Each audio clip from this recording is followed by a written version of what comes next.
Hello and welcome to the Tour Report from Secret Golf. We're back after a 2-week break on the PGA Tour, which, Elk, to be honest, it feels like a lot longer than 2 weeks since the Tour Championship, where Viktor Hovland was victorious. He lifted the FedEx Cup, he won the $18 million, and we had both picked him as our outright favourites. So it was definitely a Sunday afternoon of celebration for the Tour Report. Yeah, Hovland was just too much in the end. You know, Diane, there was a lot of talk, about Jon Rahm, Scotty Scheffler, Rory McIlroy. They all sort of fell away at the end. They didn't have the stamina, it seemed, with their games. They certainly have it physically, but their stamina in their game was not there in the playoffs at all, particularly Rahm. I think he finished 18th on the FedEx Cup in the end. He'll probably win Player of the Year. Rory McIlroy probably finished up being the most consistent player, sort of tee to green all season again. But it was all Hovland, won the last two events. Mm-hmm. We talked about on this very show that, Hovland, I spoke of him working with Joe Mayo, who gave him some important information, which kind of gave him a lot more competence in his short game. And that's was a huge factor for Hovland. He's very, he feels good now around the greens. I think he said a crazy comment was last year in his chipping game, he was happy if he just got it on the green and it stayed on. That's where he was. And now here we are a year later, he's a FedEx Cup champion and he's improved his chipping around the greens immensely. And it just goes to show you fix one part of your game. If you're a top player, it can just change everything. Yeah, you really said it after the Open Championship last year.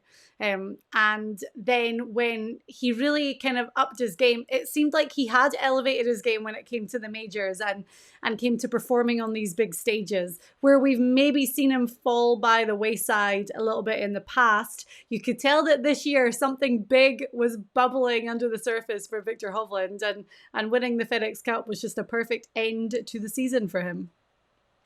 Yeah, and we'll never know, at the PGA Championship, of course, this year at Oak Hill, when he left that bunker shot in the bunker on the 16th hole and made, a costly mistake there. And Brooks Koepka went on to win comfortably, but we'll never know. It's all changed for Hovland now that he can play around the greens much better. I mean, we have a term on the tour that, if your short game's not very good, then it sort of eats into the other part of your game. You have to be careful. Your second shots where you hit the ball so you don't leave yourself in crazy spots. It has a multiplication factor. So once you do get your confidence or your competence, I don't like to just say confidence because your competency went up in your chipping game. It's multiplied the rest of his game. It's settled it down. He can be more aggressive. He's the man to beat right now, and he's going to be a force when it comes in a few weeks at the Ryder Cup. By the way, your team, we're going to talk about it, but your team got a lot stronger at the end. It was pretty interesting. So we have 2 weeks to go until the Ryder Cup. This week is the Fortinet Championship, which we're going to do our full preview for and give you our picks. And we'll really break down the FedEx Fall, which is going to be this new part of the season. A week off next week, and then it's the Ryder Cup over in Italy on European soil. Now, let's look at the teams, actually, because they've both been confirmed, and we have the 12 players for each side. And Elk, after Whistling Straits 2 years ago, you and I had the conversation where, it looked like it was going to be a very dominant US team for years and years to come. You can see it there. There's a lot of young, fresh talent. And when I saw the European team all written out with the captain's picks finalized, I thought, I feel confident. I have this renewed sense of confidence when it comes to our team going up against this extremely strong US team. Yeah, and, the picks were all sort of controversial or not. It doesn't matter now. It's over with. But, on the American side, it looked to me like he already had his mind made up of who he was picking. You look down that list right there; it's so strong, top to bottom. And then you look at this other one here on the European side.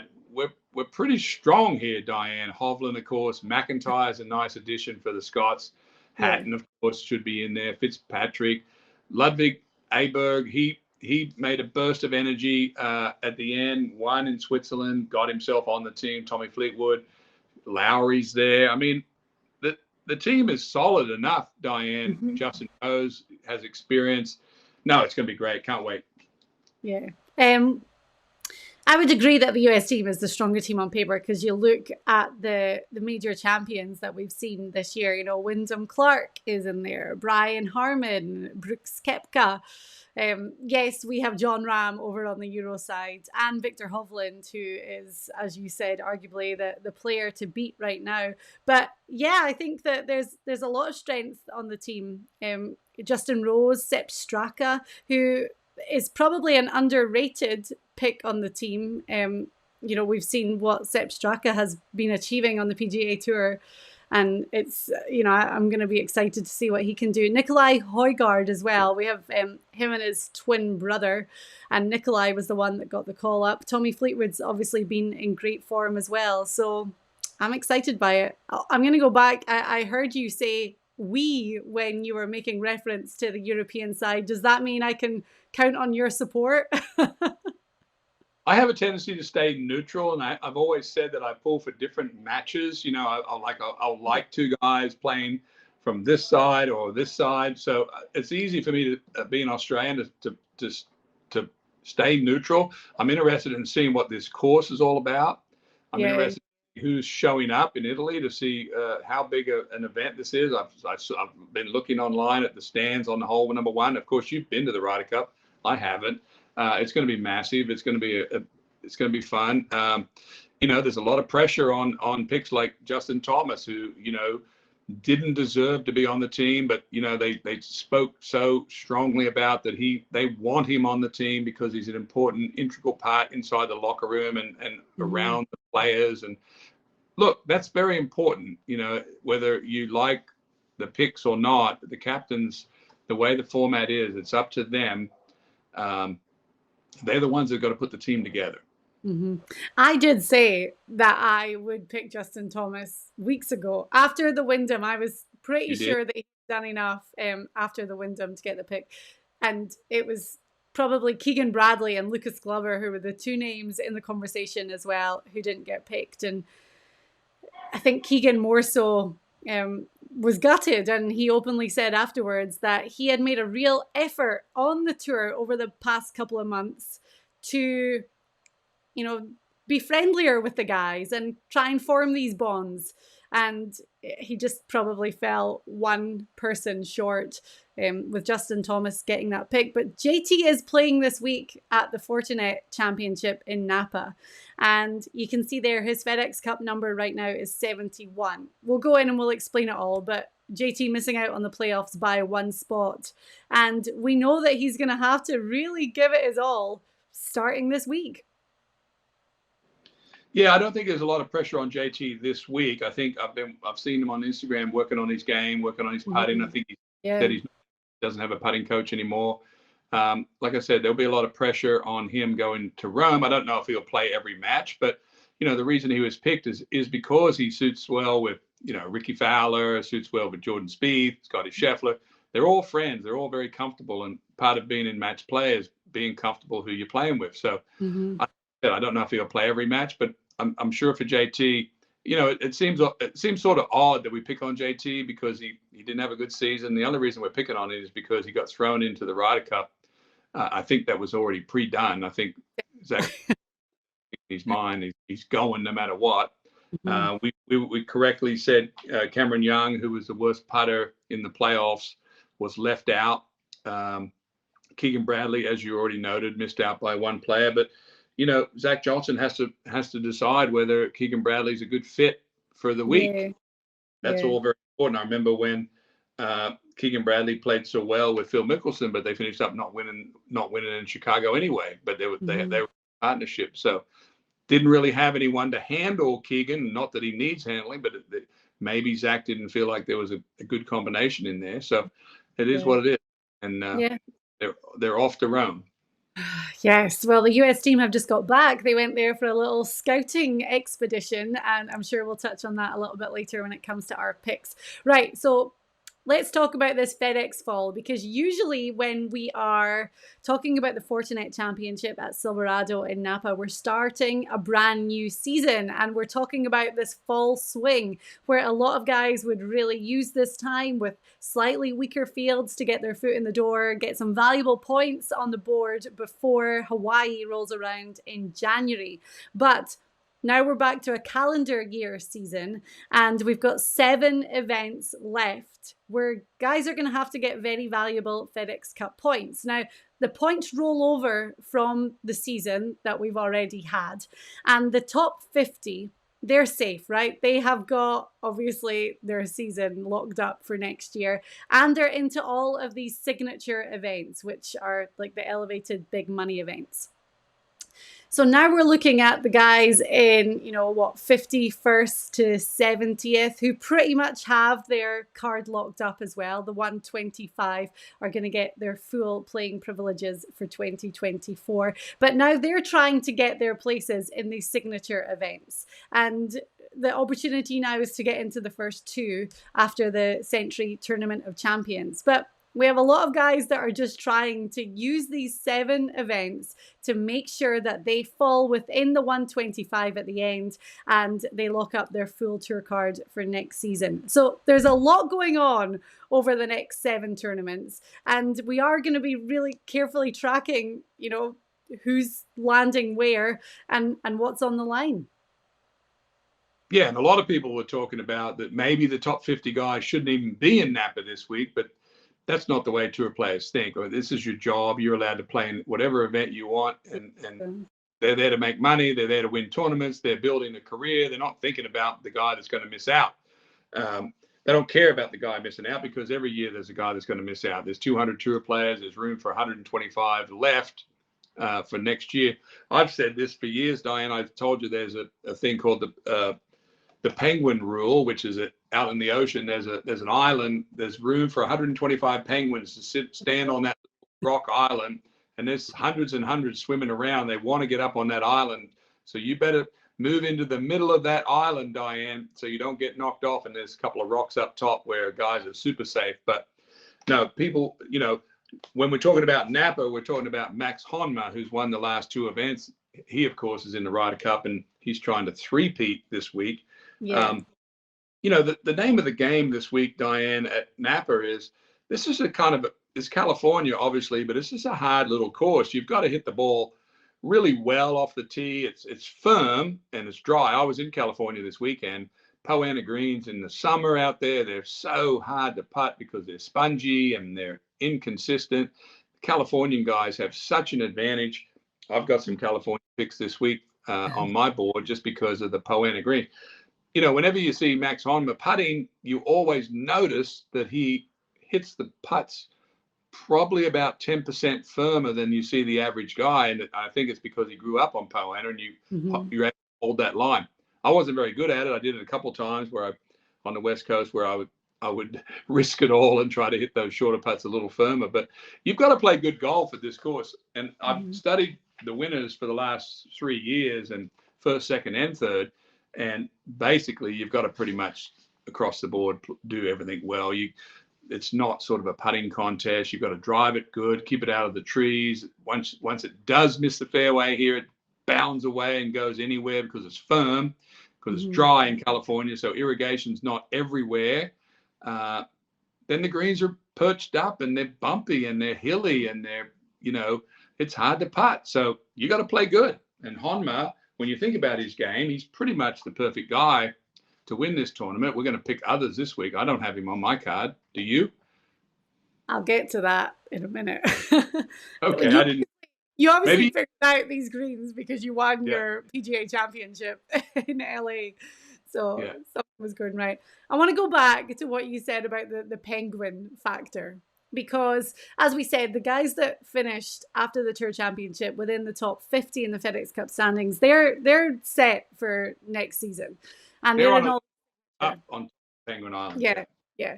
But we are going to see a scattering of them, I guess, teeing it up in these events. So this week, you mentioned Max Homa. Of course, he's going to play. He's won the last 2 Fortinet Championships. He's sponsored by Fortinet. So he made that trip back from Italy, and he's going to be playing this week, of course. We've got the likes of SAHITH THEEGALA, who's 31st in the standings, Andrew Putnam, who's 35th, Eric Cole, 43rd. There's a few more as well. So, you know, why are these guys here? You know, you just said there, they can play whenever they want. It's their job. Some of them, the ones that didn't make it into the playoffs, which is not many of those guys that we're talking about, they at least played in a couple of the playoff events. They've had a long break at home, and maybe the ones that have been playing well, Eric Cole is a good example. He's had a really solid rookie season out there and hasn't got a win. They know that they're going to be playing against slightly weaker fields than they have been. So for them, is the win the motivation to go out there and add that extra piece to their resume for 2023? Yeah, I mean, who doesn't want to go to Napa for starters, Diane? I mean, it's the wine place of the United States. I mean, that on its own tells you about everything you said about keeping your card, blah, blah, blah. Diane, wine country, that's one. It's a great spot. It's a nice time of year out there. I was just there. Temperature's 65. I mean, it's 110 down here. Famous place, Silverado course. No, I just, you know, I'm not buying into anything you're saying about what the mental side of all these tour players are thinking, because tour players are the toughest and the weakest thinkers there are. Tough meaning every time something goes bad, we make an excuse for it where it's going good, and we're also worrying every second of the time of whether or not we're going to have a job next year. So that's, you know, as you've already noted, there's guys that are in there, there's guys that are not, and it's our job to shake all that out. But at the end of the day, you've got to play good golf this week at Silverado. This will be, of the courses left to play, this one will be probably produce the best sort of all-round talented week to do well. Whereas you'll have to hit the ball well, irons well, chip and putt well to win at this course. This is going to require quite a bit of skill. No, I take that back. This week will take a lot of skill to be in the top 10. Okay, wow. Okay. And you spoke about how Californians typically play better on these Californian courses. Max Homa being a great example out here. Cameron Champ won this tournament in 2019. Brendan Steele won in 17 and 18. Cameron Champ, whenever I see that he's won, you know, is this a course that favors the bigger hitters? I mean, Max Homa has relied on excellent ball striking skills for his 2 wins here. And we know that off the tee is going to be vital, even more important with the course playing fast, with it being dry there. But, you know, what about when you look at these massive hitters? Is that going to be an advantage for someone like Cameron Champ, who's playing again this week? If you can keep it in play. I think when Cameron Champ won, I think he had a family crisis. His grandfather or someone very close to him was ill, and he had an extra motivating factor there. But he hit it straight that week. So Cameron Champ is a bit of an anomaly to me. He seems to me like he has all the talent in the world, and we hardly see much of him up on the top of the board. I don't know whether it's his putting. Well, I could probably tell you if I look down there what's up.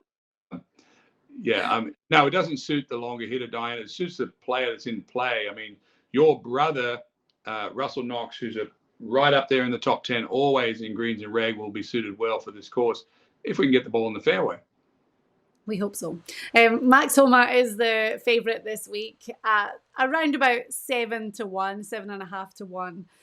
Obviously, going for the three-peat. I'd picked him to win this tournament last year. He was 16 to 1 then. Even back as defending champion. And remember, we had that terrible collapse from Danny Willett, who 3-putted from 4 feet on the 72nd hole to lose by 1 to Homa, after Homa chipped in on 18. So it was a very dramatic end to the tournament. And as we said, Max is going for that 3-peat. I'm not taking him up top this week, only because it's a very obvious pick, and I'm trying to stay away from the obvious right now because, as we said, there's a lot of incentive out there. There's a lot of fruit on the tree for these guys to grab at, and everyone's going to have their own motivation to really go out there and do well right now. So I'm not taking Max. Justin Thomas is playing this week as well. He is 14-1, second favorite on the odds board. But let's get into our picks. Do you want me to go first, or do you want to kick it off? I want you to go first. Okay, well, my guy he's 25-1. I found him actually at 31-1, which was a very random number. But my story around this guy is someone that I picked a lot towards the end of last season. His game has really been trending in the right direction over the last 6 months. And he's number 56 in the FedEx Cup standings. So he got into the first of the playoff events, being the top 70. And he's been sitting at home really ever since then. So when you look at a lot of these guys, it's kind of hard, especially the ones that have had 5 weeks off, to gauge where they're at. Because obviously, you know, they're working on a lot of things. They can make a lot of changes during this kind of mini off season, I guess. But this guy, even though being at 56, he's locked up for next year. He's playing for these signature, big money, elevated events. And Stephan JAEGER is going to be my outright favorite. I'm putting him right at the top this week. You know, as I said, he's just been playing so well. When you look at his stats this week in the field, he's 5th around the green. His worst stat is putting, but he's still 57th, which is a pretty respectable number. But he's had 6 top 20 finishes since May. He's gained just shy of 3 strokes off the tee in his last 4 starts. And, you know, we talk about that putting. When the putter's cooperating, that's when he's getting these excellent results. And when you look at his last 5 starts, he's had positive strokes gained in 4 of them. So the putting is obviously, you know, we talk about these guys are the ones that know their weak areas better than anyone else. And I'm thinking that with those extra 4 weeks off at home, that's what he's going to be working on, isn't it? So I'm taking Stephan JAEGER, 25-1. As I said, I found him a little bit higher than that yesterday, but he is going to be my outright favorite this week. I like what you're looking at there with the strokes gain moving that direction, so long as the 5 weeks off didn't, you know, do anything to that. And that's tough to handicap this week because we have no form to go off. I'm taking someone that I know has some form because I saw him play the other day, and that's SAHITH THEEGALA. Saying that SAHITH is pretty much due to win a tournament. He finished 31st on the FedEx Cup. Missed out on, talked to him on the driving range the other day here at Champions, where he's a member.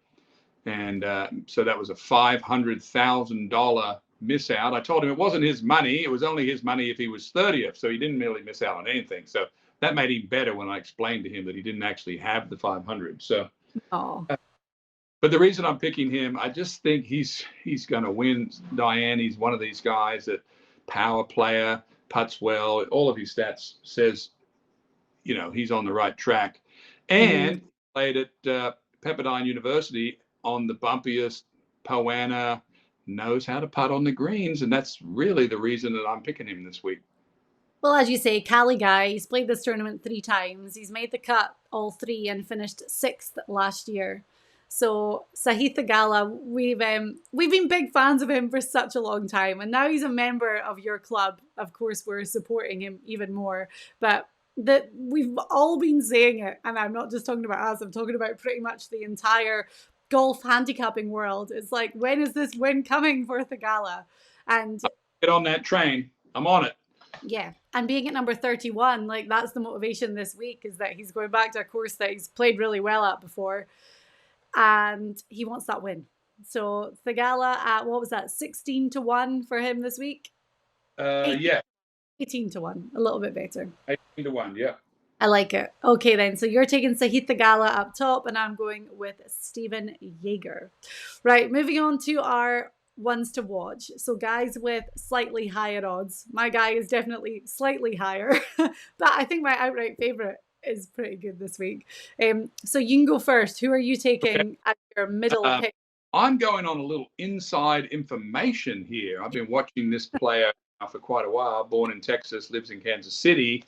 Got nice stats. Let's see where he is overall in the standings. 65th. So he's looking pretty good. If he has a good week or a couple good weeks here, he's going to be in all those elevated events. I think he's living up in Kansas City now, but I'm talking about Sam Stevens, who's another player we're mentioning him here probably to a lot of people for the first time. But I've been looking at his swing, Diane, and who he's working with. I'm not giving you any more information other than watch out for Sam Stevens. Okay, cool. I like it. That was a name that was definitely on my radar this week as well. So he's a good pick. I am taking a guy who is number 47 in the FedEx Cup standings. Actually, 47th. So again, similar position to Stephan Jaeger in that he's chasing a place in the 2 signature events after the Century Tournament of Champions. But hey, if he wins this week, he gets in that too. Because that's what he wants, is a win. Good form of late for Brendon Todd, who is 35-1 this week. He plays well at this course. He finished 9th here last year, 22nd the year before. Wedge play is always an important factor around here. He's 3rd around the green this season. And really good putting stats as well. You can see there that his worst stat is off the tee. And I know we said at the top of the show that ball striking and that off the tee stat is going to be pivotal this week. So it's obviously the part that he's going to have to make sure is dialed in. But Brendon Todd is an experienced player. He's the accuracy is usually a big part of his game. And I think he's going to be feeling confident with some momentum heading into this week against a slightly weaker field, knowing that he's in a great position anyway. So I'm taking Brendon Todd as my one to watch at 35-1. Good pick. I like it. Okay, cool. Okay, and then we have our dark horses. I struggled this week with the long shot pick. Now, we say dark horses are 100-1 and over. My guy, yesterday he was 125-1. Today he's 100-1. So maybe I'm on the right lines with him, and some other people are jumping on that as well. I didn't struggle. I'm picking the most informed player right now. I don't know. I'm gonna give you a run for your money with that one. Okay. I'll go first because okay. Your guy's gonna be higher in odds than mine.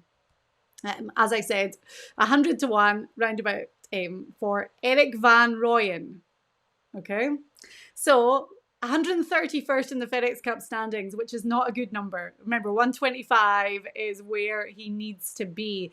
And after his win on the PGA Tour, this is his last year of that win exemption. So has to get in the 125 to lock up his full tour card for next season.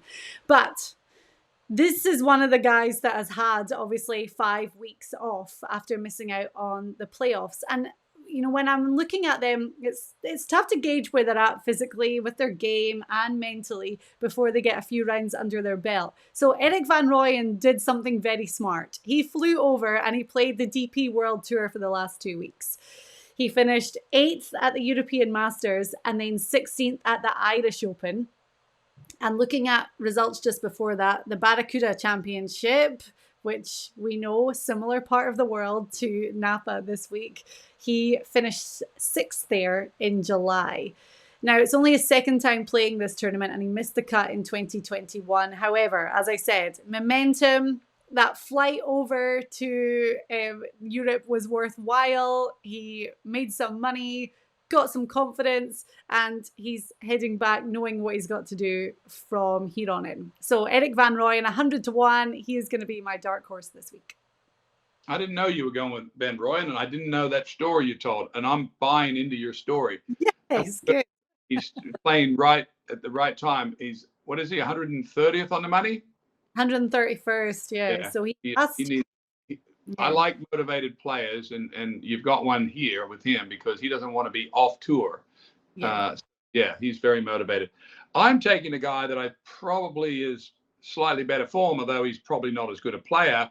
I'm talking about an amateur. And Johnny Miller, who is so synonymous with this tournament, would appreciate this pick because he loves the amateurs. He's kind of like the old school guy. And this guy I know is hitting the ball the straightest of anyone out there right now. I'm talking about PRESTON SUMMERHAYS, who won the amateur event last week in Seattle at the famous SAHITH Golf Club, which is, by the way, the most narrow golf course in the United States by a mile.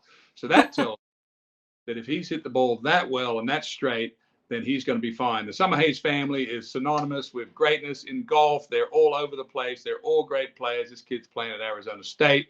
Mm-hmm. I think he's going to play well this week. Preston Summerhays, 200 to 1. He just won that tournament, and that got him into the Fortinet this week. Yes. That's cool. That's a good story. He's Okay. in form, the latest winner in the tournament. Okay. Excellent. I like that pick a lot. And what is he? 200 to 1? 200 to 1. Yep. Wow. I mean, for an amateur, those odds are very low. I thought we were going to be getting him like, 300-400 to 1. So, and we're talking about Summerhays years from now as a tour player. So it's just as beginning that we're hearing about Preston Summerhays. Okay, so you've got Preston Summerhays at 200 to 1, and I'm taking ERIK van Rooyen at 100 to 1. Well, here we are. It's the start of the FedEx Fall on the PGA Tour. 7 events, as I said, but next week we have a week off, and then it's the Ryder Cup, and then things get going again. And yeah, the 125 is the first motivation and the first goal. But then you've got these 2 signature events, and guys that finish within the top 10 in this FedEx Fall, they're going to be getting into the signature elevated events as well. So we're going to be following a few different points leaderboards over the next 7 tournaments, but we'll keep explaining it and it will all become clear. As they say out there, just get on that penguin rock, right? Get in the middle of the rock. Yeah. You've told me that before, and I picture the little penguins when it's round about that time of year when guys are trying to make sure that they're within that 125. So picture the penguins. You heard it here first on the Tour Report. And our next show is going to be for the Ryder Cup. We'll be back here with you in 2 weeks, but enjoy the Fortinet Championship this week.